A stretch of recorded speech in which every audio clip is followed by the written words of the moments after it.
Welcome to the Institute of Museum and Library Services webinar, Inspire Grants for Small Museums Applicant Webinar. My name is Reagan Moore, and speaking on behalf of the rest of the staff in the Office of Museum Services, we are delighted that you were able to take a moment to listen to this pre-recorded webinar and that you are interested in preparing an application for the IMLS Inspire Grants for Small Museums funding opportunity. IMLS OMS Choosing a Funding Opportunity for FY 2021 is one of several pre-recorded webinars designed to help you find the information you need to create a competitive application for IMLS museum funding. It is also available as a PDF of the slides plus transcript and is on our website at the link pictured here. In that webinar, we cover the IMLS vision, mission, and strategic plan, with an emphasis on how they influence our grant making. We also address institutional eligibility, provide a quick overview of all of our funding opportunities, discuss how to find information online with a focus on our website, and we cover the 3 places you must be registered in order to apply for an IMLS grant. We strongly recommend that you take a look and/or listen to this webinar to get the complete picture of preparing and submitting a competitive application to Inspire Grants for Small Museums. Before we jump into the details, we are often asked about numbers of applications and funding success rates. And so here are the figures for the just completed FY 2020 Inspire grant cycle. As you can see, with just over $2.5 million available, we were able to fund 60 of the applications we received. In this presentation, I'll be addressing the following topics: eligibility review, Inspire funding goals, characteristics of successful projects, important dates, funding request and cost share, project categories, allowable and unallowable cost, what you can and cannot include in your project, application components, application tips, the review process, and IMLS staff contact information. Let's begin with eligibility requirements for museums. To be eligible to apply, museums must be either a unit of state or local government or be a private nonprofit organization that has tax-exempt status under the Internal Revenue Code, located in one of the 50 states of the United States of America, the District of Columbia, the Commonwealth of Puerto Rico, the U.S. Virgin Islands, Guam, American Samoa, the Commonwealth of the Northern Mariana Islands, the Republic of the Marshall Islands, the Federated States of Micronesia, or the Republic of Palau. Use of professional staff. Be organized on a permanent basis for essentially educational or aesthetic purposes. Own or use tangible objects, either animate or inanimate. Care for these objects, and exhibit these objects to the general public on a regular basis through facilities that it owns or operates. Please note that our statute requires a museum to be open to the public at least 120 days a year in order to be eligible for funding. Because of closures related to COVID-19, museums are free to count days prior to the pandemic or even in the previous calendar year of 2019. For more details on each of these points, please take a look at the eligibility information in the Inspire Grants for Small Museums Notice of Funding Opportunity. There are a wide variety of museum disciplines and geographic locations where museums are located across the country, and determining an institution's size may rest on a number of factors. As a result, IMLS invites applicants to consider whether their organization is a good fit for this special initiative, and to make that justification clearly within the application's organizational profile document. Applicants should think about a range of attributes that describe their organization, including but not limited to number of staff and volunteers, estimate of total person hours worked per week, operating budget and sources of revenue, number and types of objects in the collection, size of facility and property, types and numbers of audiences served, and size relative to other organizations of the same discipline or within the same geographic region. Inspire Grants for Small Museums is a special initiative of the Museums for America program. It is designed to help small museums implement projects that address priorities identified in their strategic plans. This funding opportunity has 3 project categories: lifelong learning, community anchors, and collection stewardship and access. Each application must select one of these project categories.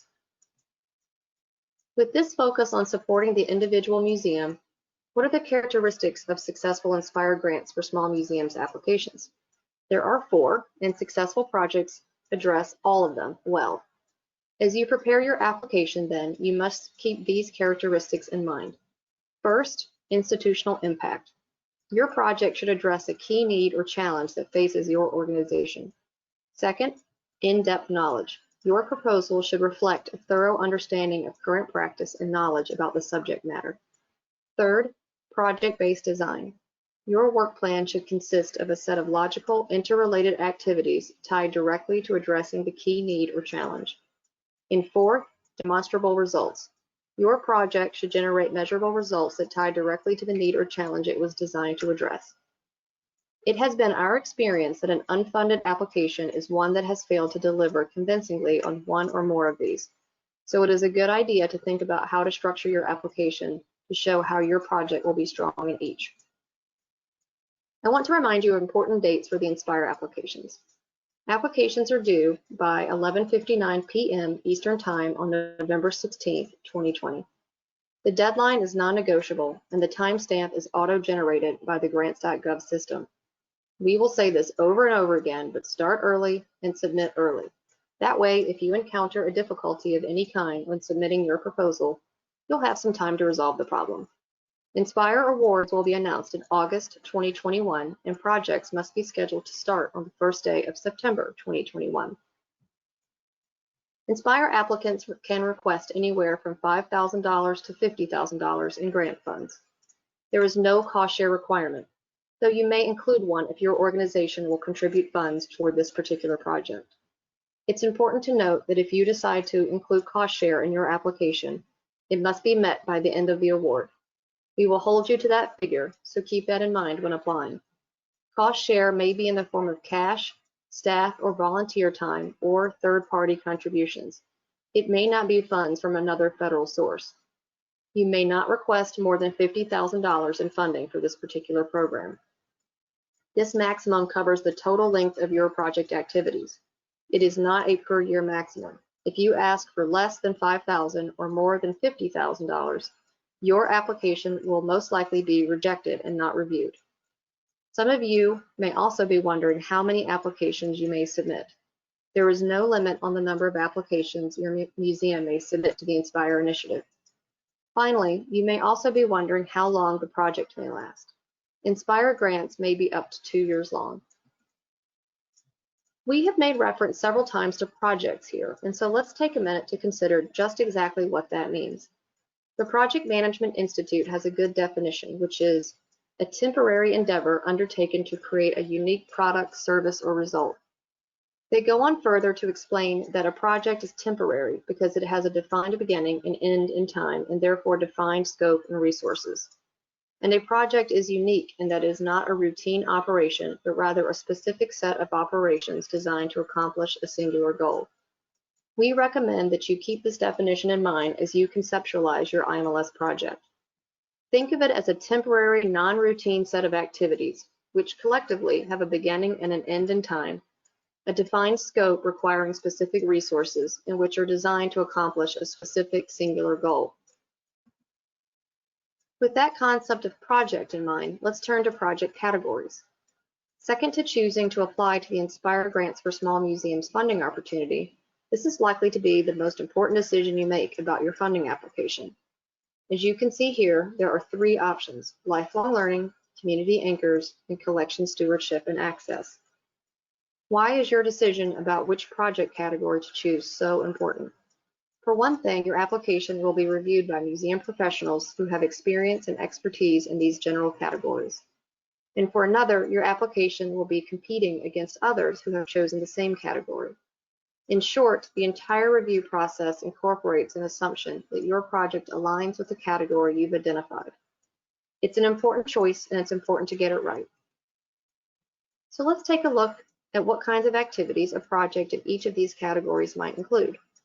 A project in lifelong learning might include all or part of an exhibit, programs, media, training for teachers, partnerships with schools or out-of-school audiences, or program evaluation. As you plan your project in this category, we strongly recommend starting with the concept of learner at the center and build around it. Spend time really thinking through who your learners in this project are and what their needs are. It's not likely going to be everybody, so who is it really? What do they want to learn? What do you want them to learn? And what's the best way to go at that? We'll get to the whole idea of problems and needs in a few minutes, but a major takeaway here is to be focused in identifying your audience and in thinking about how you are going to serve them. A Community Anchors project is likely to include activities that contribute directly to your institution's functioning as an essential partner in addressing community needs. As you scan this list, you'll see the word community in nearly every entry. Simply saying you plan to be welcoming to your community or you plan to serve your community is not likely to be enough. Reviewers should be able to see clearly that you have involved members of your community in planning your project, and that you'll continue to involve them in its implementation and evaluation. So if your project involves exhibitions or interpretive programs, how do you know if your project fits best within lifelong learning or community anchors? We get this question frequently. After all, a significant part of a museum work involves creating exhibitions and delivering programs.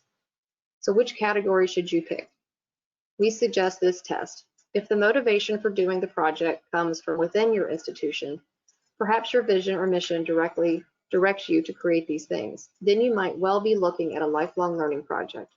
If the motivation for doing a project comes from outside your institution and in your community, and you raise your hand to say, in essence, our resources, our position, our skills, etc., put us in a great position to address this need, and we can make a difference as part of the overall solution, then you might have a Community Anchors project. Both approaches are legitimate and both are fundable. Ultimately, it's your choice. What's important is that you choose one and write your application that way. Hybrids don't work as well as sharply focused applications. Our third category is that of collection stewardship and access. And this includes just about anything you need to do for and with collections, except acquire them.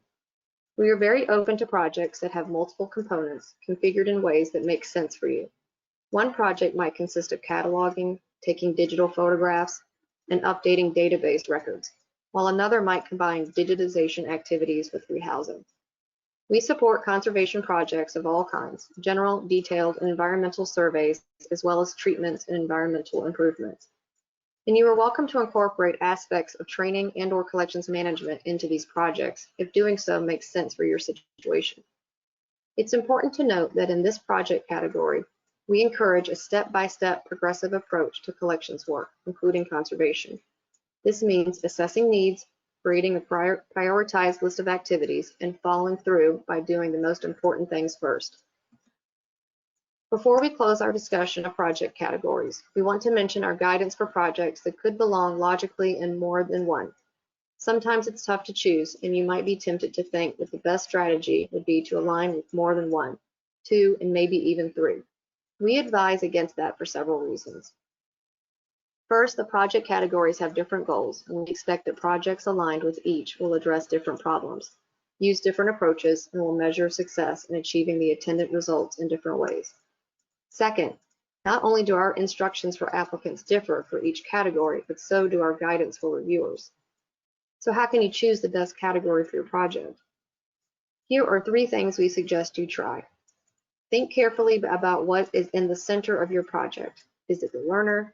Will people who engage with you as a result of your project create a new exhibition and programming to go with it, acquire new knowledge, develop a skill, experience a change in attitude about the subject of your exhibit? Or is it the community that's in the center of your thinking? Is your project one that will address an important community need? And are you doing it because you believe your museum can make a difference? Or is your project about the collections? Will your project result in a better managed, better cared for, and more accessible set of objects? A second way to go with this might be to think about who you want to review your application. If you apply under lifelong learning, we will put your application in front of educators, learning theorists, and professionals with deep experience in understanding how people learn in museum environments. Would you rather we put it in front of a combination of experts in civic engagement, community outreach, and collective impact? If that sounds right, then it may push you toward community anchors. And if you apply under collection stewardship and public access, you can be confident that your application will be reviewed by some combination of registrars, collections managers, curators, conservators, or collections information specialists. If that seems appropriate, then this is most likely your best choice. Still undecided? The third strategy to try might be to make a list of all the activities you plan to carry out, and then assign each to a project category, and then count to see where most of these activities occur and where most of the time and money will be spent. That might well provide your answer. Our most heartfelt advice then is to choose one project category, study the instructions for preparing an application, as well as the review criteria for that category, and write your proposal accordingly. As always, if you have questions, call the IMLS staff to discuss them. We have posted the narrative and the schedule of completion for a cross-section of successful Inspire applications from this past fiscal year on the IMLS website. The proposals posted present a variety of project types, meet the overarching goal of the Inspire program, and were considered to be clear and well written by reviewers. Looking at these exemplary proposals might help clarify your thinking about your own application. We'll turn now to allowable and unallowable costs for your project. Be very careful in preparing your proposal and include only allowable cost in both your IMLS ask and your cost share. To do otherwise can hurt your chances of getting positive reviews and being recommended for funding. We'll go through some common expenses that are allowable and unallowable, but for details, please see Title II, Subtitle A, Chapter 2, Part 200 of the Code of Federal Regulations covering uniform administrative requirements, cost principles, and audit requirements for federal awards, or 2 CFR 200 for short. Fortunately, the regulations are available online in a searchable format on the U.S. Government Publishing Office website listed on the screen. Of particular interest is Subpart E, Cost Principles, a small section of which is shown on the right side of the screen. In the Inspire Notice of Funding Opportunity, we provide a partial list of the most common examples of allowable costs as pictured here. These costs may be part of what you ask IMLS to pay for and/or what you will pay for as part of your cost share. The rules about allowability apply to both sides. We also provide a list of generally unallowable costs, again, both for IMLS funds and for cost share. These costs may not be a part of what you ask for IMLS to pay for, nor can they be part of what you will pay for as part of your cost share. In fact, unallowable expenses can't show up anywhere in your proposal. As you prepare your application, it's a good idea to compare your list of proposed expenses against these lists of allowable and unallowable costs, and again, the appropriate set of cost principles. If after that you have specific questions, please contact us and we'll be happy to help. Next up are application components. Your application will consist of a series of individual documents, and it's very important to make sure you prepare and submit everything you should. These application components fall into 3 categories in the Inspire Grants for Small Museums funding opportunity.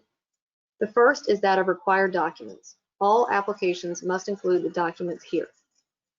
Omission of even just one might result in the exclusion of your application from further consideration. Also important to note are page limits. If you exceed the page limit specified in the Notice of Funding Opportunity, we must remove the extras before your application goes out for review. That means your reviewer may well see a paragraph or sentence end in mid-air and will wonder about your planning skills and your attentiveness to detail. Make sure your content fits into the page limits specified and make sure the number of pages holds when you convert your document to a PDF. 2 of our required forms are ones you'll download through grants.gov, and they are dynamic. By that, I mean that your answers to certain questions will determine which questions you see next. These are the IMLS Supplementary Information Form, including abstract, and the IMLS Museum Program Information Form. These replace the IMLS Program Information Sheet that has been long part of our application process. The second category of application components is that of conditionally required documents. Some applications must include 1, 2, or all 3 of these, and it's your job to figure out which are required for yours. If you are applying as a nonprofit, then you must include your proof of nonprofit status issued by the IRS. If you are using a federally negotiated indirect cost in your budget, then you must include a copy of your final rate agreement. If you will create digital products during the course of your project, then you must complete and submit a digital product form. If you are requesting support for conservation treatment, then you must include detailed condition reports and/or formal conservation treatment proposals. Just like the required documents, Omission of even one might result in the exclusion of your application from further consideration. Please note that the term digital product includes 1, digitized and foreign digital content, resources, or assets, 2, software, and 3, research data. Please see the form itself for more specific examples. If you are creating any of these types of materials, you must include the form with your application. The third group of application components is supporting documents, and here is a partial list of examples. Supporting documents are completely optional. You may submit some or none. We urge you to make good decisions here and include only those that supplement the narrative and support the project description you provide in your application. This is not the place to introduce new information. We also recommend that you be respectful of your reviewer's time and avoid any temptation to include hundreds of pages of extraneous material that is not directly relevant to your project.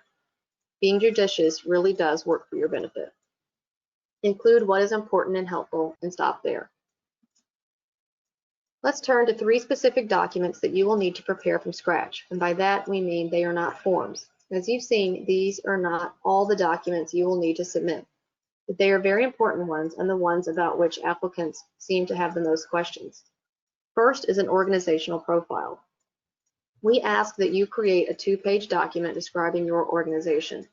On the first page, we ask that you address your organization's mission or statement of purpose, your organization's governance structure, including parent-child relationships, if applicable, and the level of support provided by the parent organization, your service area, and a brief history of your organization. On page 2 of this document, we ask that you describe your organization's size using the range of attributes that I shared earlier in this presentation. Next is the strategic plan summary. As you read the Inspire Notice of Funding Opportunity, you will see frequent references to strategic plans or strategic goals. IMLS wants to help you achieve your goals, and indeed we've seen that. One of the characteristics of a successful Inspire project is addressing a key need or challenge that faces your museum and whose resolution is identified in your strategic plan. We ask for a summary of your plan, no more than 2 pages, so the reviewers will be able to understand how your proposed project's activities will further your institutional goals and objectives. To verify its legitimacy, we ask that you indicate when and by whom the plan was approved. For some institutions, this might be the Board of Trustees. For others, it might be someone or a group representing the authority for a division or a department. Inside advice: use a narrative format for your strategic plan summary. Although infographics and cleverly designed imagery might be just the thing for communicating your strategic plan to some audiences, it typically doesn't work well for our reviewers. These 2 pages are all they have, and they tell us they find a well-constructed, thoughtful, written summary the best way to confirm connections to your project. Make it easy for them to see them. And now let's talk about the narrative of your proposal. You have 5 pages to cover 3 very important issues, and the Notice of Funding Opportunity provides lengthy guidance on what the narrative should cover. The specifics differ for each project category: lifelong learning, community anchors, and collection stewardship and access. And you should make sure you're following the guidance for the category you've chosen. On the left side of the slide are the questions we ask you to address in your narrative, and on the right side are the points we ask reviewers to evaluate. It's good practice to consider both sides when you are putting together your application. Project justification. In this first section of the narrative, you should lay out the reasoning for your project. This is where you describe the problem that you're setting out to solve, or the need that you're going to address, and you tell us how you know it deserves attention. You might do this by citing published research, previous studies, or data gathered by your organization or by others. You should be crystal clear in identifying who or what will benefit from your project, because every activity that you identify in the work plan and every result that you propose to achieve should have an obvious connection to this problem and the beneficiaries you identify. Because the need, problem, or challenge is foundational in your application, keep these points in mind. The federal government wants its investment to result in something getting better. As you define your need, problem, or challenge, articulate what will get better as a result of your project as precisely as possible. Will someone learn something, develop a skill, change an attitude? Will members of your community be better able to work together to solve problems? Will collections be better cared for?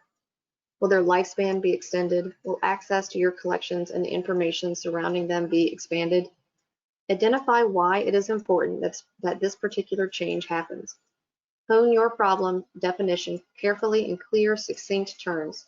Gather and present data that support your problem definition. Project work plan. This is where you identify who will do what activities, when, and using what resources.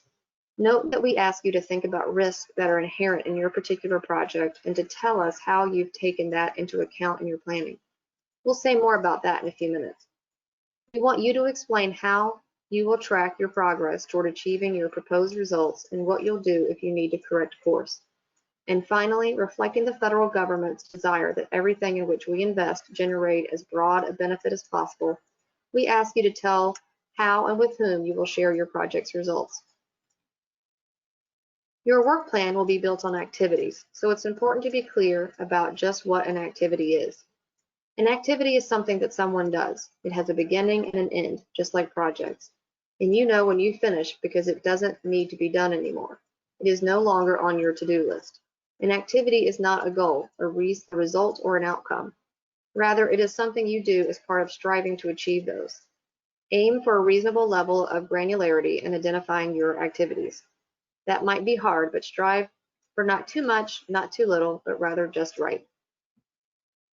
We also ask you to think about risks that are inherent in your particular project and to tell us how you've taken that into account in your planning. Think of it as answering the question, what if? There is no checklist or risk, but every project has them. The best proposals will show that you are aware of them and have thought through a plan for dealing with them. Look at your activities and think about what could go wrong. Focus on the ones where your experience, your own or that of a group, tells you, yes, that could happen, and identify steps you would take in response. IMLS knows things go differently than expected. We just want you to prepare by identifying implementable options. Here are some examples of risks that might be part of a project for which you might seek Inspire funding. A project may be structured around university interns who will be selected and trained according to well thought out processes. What will happen if one or more interns drops out? What's the plan for replacing them mid-project? A project involving rehousing collections into new museum quality collection storage furniture might run into delays in preparing the space or in the delivery of the cabinets. What happens to the collection items then? How will the institution ensure that they remain safe and secure? The third section of your narrative should be devoted to articulating your project's intended results. This section is your chance to convince the reviewers that your project will result in something getting better. The need or problem you identified in your project justification will be addressed directly, and it will be diminished or eliminated altogether. We ask you to tell us what data you will collect and report in order to measure your project's success. If your project will generate tangible products, and most do, here's the opportunity to describe them and make the case that they will be useful. And last but not least, we ask that you tell us how you will sustain the benefit of the project. How will this improvement that you propose to make continue once your grant is over? We often hear that defining intended results and success measures is challenging for applicants, so it's worth spending a bit of time on this here. Let's think back to the questions we referenced a couple of slides ago when we talked about defining the need, problem, or challenge that your project is addressing. If you said someone will learn something, how will you know? If your problem related to segments of your community being better able to work together, how will you know when that has been achieved? If collections will be better cared for, how will you be sure and how will you measure better? If you're digitizing to expand accessibility, how will you know when you've done it? All of your results should tie back to your need, problem, or challenge. You may well experience tangential benefits and/or positive outcomes, but make sure you identify them as in addition to and not instead of your original intended results. Reviewers are likely to see that as a disconnect. This focus on results and measuring success in meaningful ways is not new, but it hasn't gotten easy. There has been a tremendous amount of work done on ways to measure success, and we as an agency are still working on this. For you as an applicant, though, we encourage you to consider using a logic model to explain your intended results and your plan for achieving them. Many Inspire applicants use logic models, and reviewers appreciate their conciseness and focus. There are many excellent resources available to help you construct a logic model, and among these are IMLS's Shaping Outcomes. a free online course developed in partnership with Indiana University, Purdue University of Indianapolis. It is available at www.shapingoutcomes.org, and it is customized to meet the needs of museum applicants. There are downloadable worksheets and numerous examples that you are likely to find relevant to your own work. So to recap, your narrative has 3 sections: project justification, project work plan, and project results. And you have 5 pages for it. The sections are equally important, so don't give any of them short shrift. Write clearly, address what we ask you to address, and keep an eye on those review criteria. We're telling you here exactly what the reviewers will look for, so make it easy for them to find it and understand it. At this point, we'd like to share a few tips gleaned from our collective experience in working with applications submitted to our funding programs. First on the list, make sure your registrations are complete and your passwords and usernames are current. You must have a DUNS number and active SAM.gov registration and a current and functional grants.gov registration.